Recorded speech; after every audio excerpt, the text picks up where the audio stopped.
അതായത് ഹേമ കമ്മിറ്റി ഇതെല്ലാം സമ്പൂർണ്ണമായിട്ടാണ് വിവരം കൊടുത്തിരിക്കുന്നത്. ഈ വിവരങ്ങളിൽ ആരുടെയൊക്കെ പേരാണുള്ളതെന്നുള്ളത് നമുക്കറിയില്ല എന്ന് മാത്രമേ ഉള്ളൂ. ഹേമ കമ്മിറ്റി പൂർണ്ണമായിട്ടും അതിന്റെ നിങ്ങൾ ഈ ഒളിപ്പിച്ചു വെച്ച കാര്യങ്ങൾ അല്ലെങ്കിൽ ഈ സിനിമാ മേഖലയിൽ ഇതൊക്കെ നടക്കുന്നുണ്ട് എന്നുള്ളത് ഓതന്റിക് ആയിട്ട് പറഞ്ഞു. അതായത് WCC അന്ന് പറഞ്ഞിരുന്നപ്പോൾ ട്രോൾ ചെയ്യുന്ന ഒരു അവസ്ഥ ഉണ്ടായിരുന്നു. ഈ ട്രോള് ഇപ്പോൾ ആവശ്യമില്ല. കാരണം ആധികാരികമായി അത് പറയുന്ന രീതിയിൽ ഹേമ കമ്മിറ്റി പോലൊരു കമ്മിറ്റി വന്ന് പറഞ്ഞു.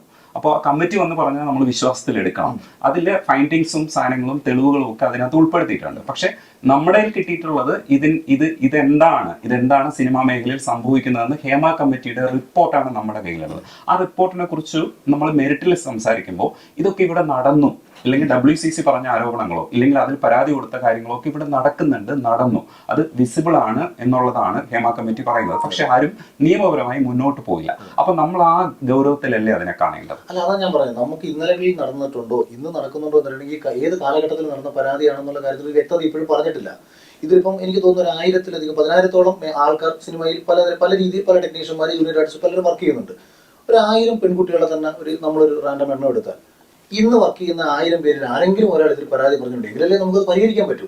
ഈ പ്രശ്നങ്ങളുണ്ട് എന്നത് എല്ലാവർക്കും അറിയാം. പക്ഷേ ഈ പ്രശ്നങ്ങൾ നിയമപരമായിട്ടൊരു കമ്മിറ്റിയുടെ മുമ്പിൽ പറയുന്നു പ്രശ്നങ്ങളുണ്ട് എന്ന് മാത്രമേ കമ്മിറ്റി പറഞ്ഞത്. ഇതിനെതിരെ ഒരു നിയമ നടപടി എടുക്കണോ വേണ്ടയോ അല്ലെങ്കിൽ ഇത് തടയപ്പെടേണ്ടതാണോ എന്നുള്ള കാര്യത്തെക്കുറിച്ച് ഗവൺമെന്റ് ഒന്നും പറഞ്ഞിട്ടില്ല, കമ്മിറ്റിയുടെ ഭാഗത്ത് സർക്കാരാണ് സർക്കാർ പൂഴ്ത്തിവെച്ചില്ല. അല്ല, സർക്കാർ പൂഴ്ത്തിവെച്ചാലും ഹൈക്കോടതി ഇടപെട്ടിട്ടുണ്ട്, അത് വരും. പക്ഷെ ഇപ്പൊ 15 പേരടങ്ങുന്ന ഒരു പവർ ഗ്രൂപ്പ് ഇതിനൊക്കെ നിയന്ത്രിക്കുന്നു എന്നൊരു കമ്മിറ്റി ഒന്ന് പറയുകയാണ്. അപ്പൊ ആ കമ്മിറ്റി അങ്ങനെ വെറുതെ പറയില്ല. ജസ്റ്റിസ് ഹേമയെ കുറിച്ചുള്ള നമ്മുടെ ഒരു പൊതുബോധമുണ്ട്. അതിനകത്ത് ആരും ഹേമ കമ്മിറ്റിയെ മോശം പറഞ്ഞിട്ടില്ല. ആ ഒരു സാഹചര്യത്തിൽ ഇതിന്റെ വിശ്വാസ്യത എന്ന് പറയുന്നത് പൊതുസമൂഹത്തിന് അംഗീകാരമുള്ള ഒരു കാര്യമാണ്. പക്ഷെ എന്ത് നടപടിയാണ് എടുക്കേണ്ടതെന്നൊക്കെ ഉള്ളത് അടുത്ത സ്റ്റെപ്പാണ്. പക്ഷെ ഇവിടെ ഞാൻ ചോദിക്കാൻ ശ്രമിക്കുന്നത് WCC ഒരു കാലഘട്ടത്തിൽ പറഞ്ഞിരുന്ന ട്രോൾ ചെയ്യുന്ന കാര്യങ്ങളൊക്കെ ഇന്ന് ട്രോൾ ചെയ്യേണ്ടതല്ല, ഗൗരവത്തിൽ പരിഗണിക്കേണ്ടതെന്ന് വന്നിട്ടില്ലേ? അല്ല, അത് 100% ഞാൻ അതിനോട് യോജിക്കുന്ന ഒരാളാണ്. പക്ഷെ ഇതെന്ന് പറയുന്നത് നമ്മൾ പറയില്ലേ, നമുക്ക് നമ്മുടെ മുമ്പിൽ എന്താ വേണ്ടത്? പ്രശ്നങ്ങളുണ്ട്, പരിഹരിക്കപ്പെടേണ്ടതായിട്ടുള്ള പ്രശ്നങ്ങൾ എന്തൊക്കെയാണെന്ന് അറിയണമെങ്കിൽ ഇന്നലകളിൽ നടന്ന പ്രശ്നങ്ങളാണോ ഇപ്പോൾ നടന്നുകൊണ്ടിരിക്കുന്നതാണോ എന്നുള്ളതാണ് നമുക്ക് മെയിനായിട്ട് അറിയേണ്ടത്. ഇപ്പം ഞാനൊരു ഫിലിം ഡയറക്ടറാണ്, അല്ലെങ്കിൽ ഒരു പക്ഷേ എനിക്ക് അഭിനയിക്കാൻ അവസരം ലഭിച്ചാൽ ഞാൻ പോയി വർക്ക് ചെയ്യുന്നൊരു സിനിമ വരും. അവിടെ നമുക്ക് പരിഹരിക്കണമെങ്കിൽ അതിപ്പോൾ ഉണ്ടോ ഇല്ലാത്തൊരു പ്രശ്നം നമുക്ക് എങ്ങനെ പരിഹരിക്കാൻ പറ്റും? അതൊന്ന്. പിന്നെ 2, ഈ പവർ ഗ്രൂപ്പിനെ കുറിച്ച് പറഞ്ഞില്ലേ, ഈ പവർ ഗ്രൂപ്പ് എന്ന് പറഞ്ഞാൽ ആരായിരിക്കും പവർ ഗ്രൂപ്പ്? പവർ ഉള്ളവരായിരിക്കും പവർ ഗ്രൂപ്പ്.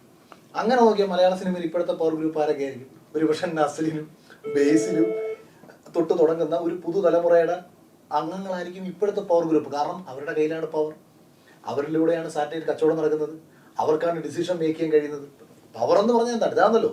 അതായത് എൻ്റെ സിനിമ എനിക്ക് കച്ചവടം നടക്കുന്ന സമയത്ത് മാത്രമേ എനിക്ക് ഡിമാൻഡ് ചെയ്യാൻ പറ്റൂ. ഇപ്പം ഞാനൊരു സംവിധാനം എൻ്റെ അടുത്ത് കഥ പറയാൻ വരുമ്പം എനിക്ക് താല്പര്യമില്ല, നിങ്ങളുടെ കഥ ഞാൻ കേൾക്കുന്നില്ല എന്ന് പറയണമെങ്കിൽ എനിക്ക് പവർ വേണം. ഈ പഴയ പവർ ഗ്രൂപ്പ് എന്ന് പറയുന്ന ആൾക്കാർ ഇന്നുള്ള പവർ ഗ്രൂപ്പ് ആണോ? ഇത് ഞാൻ പറഞ്ഞില്ല, ഈ നമ്മുടെ മുന്നിൽ എത്തിയത് 2024 ഈ റിപ്പോർട്ട് എത്തുന്നത്. 2024 നമ്മുടെ മുന്നിൽ റിപ്പോർട്ട് എത്തുമ്പോൾ 2024 ഈ പഴയ പവർ ഗ്രൂപ്പുകൾ ഉണ്ടായിരുന്നു. ഇത് നമുക്ക് അമ്മൂമ്മ കഥകൾ, മുത്തശ്ശി കഥകൾ പറഞ്ഞാൽ പണ്ടിങ്ങനെ ആയിരുന്നു എന്ന് വേണമെങ്കിൽ പറഞ്ഞു കളയാം. അത് മാറി. അവരാർക്ക് പവറുണ്ട്? ഇപ്പൊ ആരോപണം ഉന്നയിക്കപ്പെട്ട് നമ്മുടെ മുന്നിലേക്ക് എത്തിയ ചില പേരുകൾ, മാമുക്കോയ അദ്ദേഹത്തിന്റെ പേര് വരെ ഒരാൾ പറയുന്നത് കേട്ടു. മരിച്ചുപോയ മനുഷ്യനെ കുറിച്ച് ഇത് പറഞ്ഞതുകൊണ്ട് എന്ത് പരിഹാരം നമുക്ക് ഉണ്ടാക്കാൻ പറ്റും? അദ്ദേഹത്തിന്റെ കുടുംബത്തെ ആക്ഷേപിക്കുക എന്നുള്ളതല്ലാതെ നമ്മൾ അതേ. ഇപ്പം രഞ്ജിത്ത് സാറിനെതിരെ ആരോപണം വന്നു, മാമുക്കോയ എന്ന് പറയുന്ന മരിച്ചുപോയ മനുഷ്യനെതിരെ ആരോപണം വന്നു. രഞ്ജിത്ത് സാർ ഇപ്പോൾ അടുത്തിടെയായിട്ട് ഒരു സിനിമയും ചെയ്യുന്നില്ല. നമ്മൾ പറയുകയാണ് നിങ്ങളുടെ സിനിമയിൽ അല്ലെങ്കിൽ ഇങ്ങനെ ആകരുത് എന്ന് പറയണമെങ്കിൽ ഇന്ന് പവറായിട്ട് നിൽക്കുന്ന ആൾക്കാരായിരിക്കണം.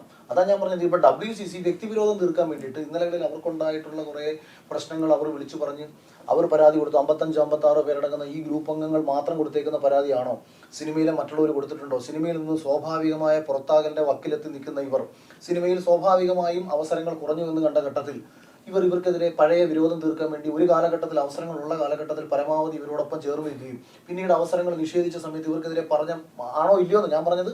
ഈ പ്രശ്നങ്ങളെന്ന് പറയുന്നത് സിനിമയിൽ വർക്ക് ചെയ്യുന്ന 90% വരുന്ന പെൺകുട്ടികൾക്കുള്ള പ്രശ്നങ്ങളാണോ അതോ ഇവരുമായി ചേർന്ന് നിൽക്കുന്ന ആൾക്കാർക്ക് മാത്രമുള്ള പ്രശ്നങ്ങളാണോ നമുക്കറിയണം. ഇപ്പം പാർവതി തന്നെ പറഞ്ഞ വിഷയം, പാർവതി 2016-17 ഇപ്പം പാർവതി ഒരു ഇന്റർവ്യൂവിൽ പറയുന്നത് കേട്ടു, ദിലീപ് ഏട്ടന്റെ പ്രശ്നം വന്നതിന് ശേഷമാണ് അവസരങ്ങൾ കുറഞ്ഞതെന്ന് പറയുന്നു. ചുമ്മാതെ രജനീഷ് ഒന്ന് ബാക്കിലോട്ട് ഇവർ വർക്ക് ചെയ്ത പടങ്ങളുടെ എണ്ണം എടുത്തു. 2016 ഇവർ എത്ര പടം വർക്ക് ചെയ്തു, 2015 ഇവർ എത്ര പടം വർക്ക് ചെയ്തു? എനിക്കൊന്ന് 12-ലും 13-ലൊന്നും സിനിമയില്ല.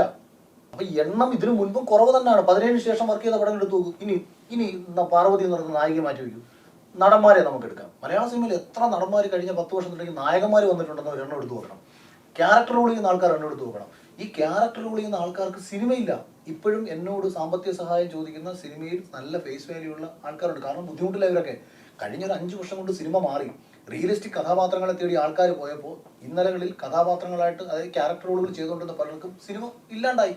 ഇത് ജനറലൈസ് ചെയ്യുമ്പോൾ ഒരു പ്രശ്നം ഇത് അവരാ ജനറലൈസ് ചെയ്ത് വരുന്നത്. അവരുടെ പ്രശ്നങ്ങളെ സ്ത്രീ സമൂഹത്തിന്റെ മൊത്തം തലയിലേക്ക് കൊണ്ട് കിട്ടി. അല്ലല്ല, പർട്ടിക്കുലർ കേസുകൾ പറയാം. ഇപ്പോൾ കേസുകൾ പറയേണ്ടതുണ്ട്. അതുകൊണ്ടാണ് ഓരോരുത്തരും അവരവരുടെ അനുഭവങ്ങൾ തുറന്നു പറയേണ്ടി വരുന്നത്. ഇപ്പോൾ തിലക ചേട്ടൻ ഒരു കാലഘട്ടത്തിൽ പറഞ്ഞിരുന്നു. അതിനുശേഷം വിനയൻ സാർ ഇത് നമ്മുടെ കോമ്പറ്റീഷൻ കമ്മിറ്റിക്ക് പോയിട്ടുണ്ടായിരുന്നു. കോമ്പറ്റീഷൻ കമ്മിറ്റിക്ക് പോയിട്ട് ഫൈൻ കൊടുത്തു, സംഘടനകൾക്ക് ഫൈൻ കൊടുത്തു. ഒരാളുടെ തൊഴിൽ ഇങ്ങനെ തടയാൻ പാടില്ല. അന്നാണ് നമ്മൾ കോമ്പറ്റീഷൻ കമ്മിറ്റി എന്താണെന്ന് പഠിക്കാൻ ശ്രമിക്കുന്നതും ഇങ്ങനെ കമ്മിറ്റിക്ക് ഇത്തരം സാധനങ്ങളൊക്കെ കോമ്പറ്റീഷൻ കമ്മീഷന് ഇങ്ങനെയൊക്കെ ചെയ്യാൻ കഴിയും എന്നുള്ളതൊക്കെ മനസ്സിലാക്കുന്നത്. അപ്പോൾ അവിടെ പ്രൂവ് ചെയ്യപ്പെട്ടു, അവിടെ മുതൽ ഈ സാധനം ഉണ്ട് എന്നുള്ളത് നമ്മൾ പ്രൂവ് ചെയ്യപ്പെട്ടു. പക്ഷെ അതിനുശേഷം നമ്മൾ ഇതിനകത്തുള്ള ഫോളോ അപ്സ് ഒന്നും ഉണ്ടായില്ല. പിന്നെ ഈ സ്ത്രീകളുടെ പ്രശ്നം പഠിക്കാൻ വന്നപ്പോഴാണ് ഈ ഒരുപാട് വിഷയങ്ങൾ WCC പറയുന്നത്. അത് തൊഴിൽ തടയുന്നത് ഉൾപ്പെടെയുള്ള കാര്യങ്ങൾ പറയുന്നുണ്ട്. അതിൽ സെക്ഷൽ അബ്യൂസ് എന്ന് പറയുന്നത് അതിലൊരു കാര്യമാണ്. അതായത് ഇതെല്ലാം നടക്കുന്നുണ്ട്, അതിൻ്റെ കൂടെ നമ്മൾ ഇതും ശ്രദ്ധിക്കണം എന്നുള്ള രീതിയിലാണ് വന്നത്. ചില കാര്യങ്ങൾക്കൊക്കെ ഇമ്പോർട്ടൻസ് കൂടുതൽ കിട്ടിയേക്കാം, പിന്നെ അതൊരു ചെറിയ കാര്യമല്ല. അബ്യൂസ് നടക്കുന്നുണ്ട്, അതും തൊഴിലിന് വേണ്ടിയിട്ട് അയാൾക്ക് ശരീരം കൊടുത്താലേ നടക്കുകയുള്ളൂ എന്നാണ്. വാതിൽ മുട്ടുക എന്ന് പറയുന്നത് ഇന്ന് ട്രോളാണ്.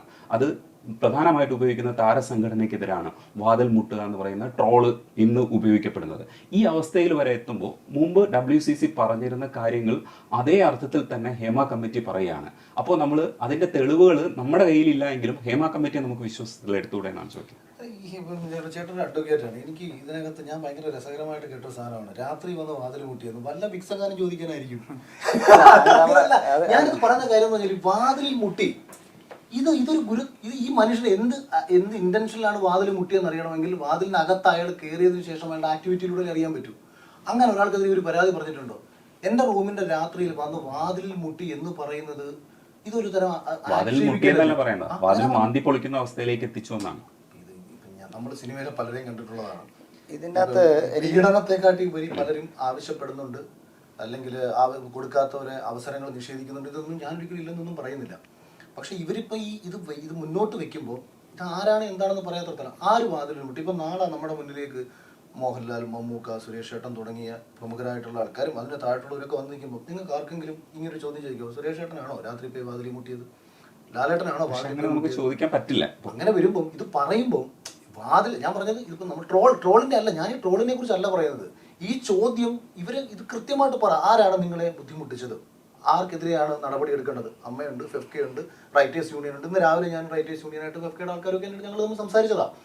അപ്പോൾ അവർ സംസാരിച്ചപ്പോഴും അവരും പറയുന്നത് അഖിൽ ഇത് ഇപ്പോൾ റൈറ്റേഴ്സ് യൂണിയനിൽ എത്ര പേർക്ക് വർക്ക് ഉണ്ടെന്നുള്ള കാര്യം ഇവർക്ക് ആർക്കെങ്കിലും അറിയാമോ? അതായത് സിനിമ വളരെ കുറവാണ് റൈറ്റേഴ്സ് യൂണിയനിലെ പല റൈറ്റേഴ്സിനും, ഈ പ്രമുഖരായിട്ടുള്ള പല സംവിധായകർക്കും, നിലവിലെ ആരോപണങ്ങൾ കേട്ടിട്ടുള്ള പലർക്കും ഇന്ന് സിനിമയില്ല.